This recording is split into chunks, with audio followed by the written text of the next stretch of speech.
नांदेडमधून आहे। नांदेडमधील काही मेडिकलवरती विद्यार्थी आणि युवकांना नशेच्या गोळ्या दिल्या जात असल्याचा धक्कादायक खुलासा काँग्रेसचे खासदार रवींद्र चव्हाण यांनी केला। नांदेड शहरात कोचिंगसाठी जवळपास 20-25 हजार विद्यार्थी राहतात। या विद्यार्थ्यांना काही जण व्यसनाधीन करतात, काही औषधी ज्यामुळे नशा येतो त्या युवकांना दिल्या जात आहेत। प्रेगा 300, नायट्रोसन यासारख्या गोळ्यांपासून युवक नशा करतात। दरम्यान डॉक्टरांच्या चिठ्ठीशिवाय अशा औषधी देणाऱ्या मेडिकलवरती कारवाई करणार असल्याचं पोलीस अधीक्षकांनी सांगितलंय। महाराष्ट्र आणि परराज्यातून विद्यार्थी इथं शिक्षणासाठी येत आहेत। मोठ्या प्रमाणात क्लासेस इथं चालत आहेत। पण आपण बघू शकता अलीकडच्या काळामध्ये नांदेडमध्ये मोठ्या प्रमाणामध्ये या ठिकाणी ड्रग्स विक्री होत आहे असं माझ्या कानावर आलेलं आहे।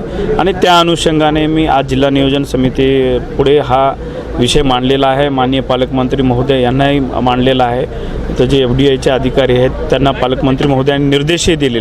सांगितलं ना लॉ अँड ऑर्डरवर पण आज आम्ही SP-ना स्ट्रिक्टली सांगितलं आहे की अशा सगळ्यांवर ताबडतोब कारवाई करा। काही मेडिकल शॉपमध्ये जर मिळत असतील तर त्या मेडिकल शॉपला FDI आणि तुम्ही दोघांनी मिळून ताबडतोब सील केलं पाहिजे, त्यांच्यावर गुन्हा दाखल केला पाहिजे।